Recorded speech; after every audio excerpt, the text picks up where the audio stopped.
আমাদের এখনো সরকার গঠিত না হইতে আমাদের কথা বলা যাচ্ছে না।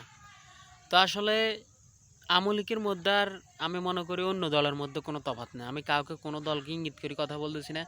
অন্য দলের মধ্যে কোনো তফাৎ নেই। তো আসলে মত প্রকাশ করার স্বাধীনতা সবারই আছে। আমার যেরকম আছে প্রত্যেকটা মানুষের এরকম মত প্রকাশ করার স্বাধীনতা থাকা দরকার। ওই মানুষকে হুমকি দেওয়া বা ওই মানুষকে কোনো কিছু বলা, এটা আসলে আমি মনে করি ভালো না। তো আসলে আমাদের দেশের আওয়ামী লীগের মধ্যে আর অন্য দলের মধ্যে কোনো তফাৎ নেই। এখনও কারা ক্ষমতাতে আসে নাই কেউ। এখনও কোনো দলের পক্ষে যদি কেউ পক্ষে যদি কথা বলে তাহলে ওই মানুষকে হুমকি দেওয়া হয়।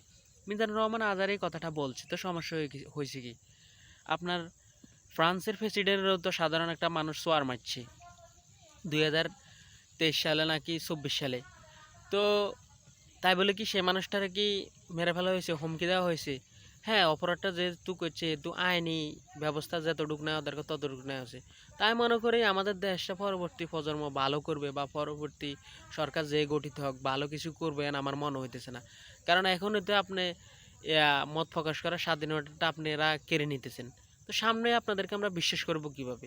প্রত্যেকটা দলের দরকার, প্রত্যেকটা মানুষের দরকার মত প্রকাশ করার স্বাধীনতা থাকা দরকার। আরেকটা বিষয় হলো যে সরকারের পক্ষে কথা বলবে মানুষ, এটাই হলো স্বাভাবিক।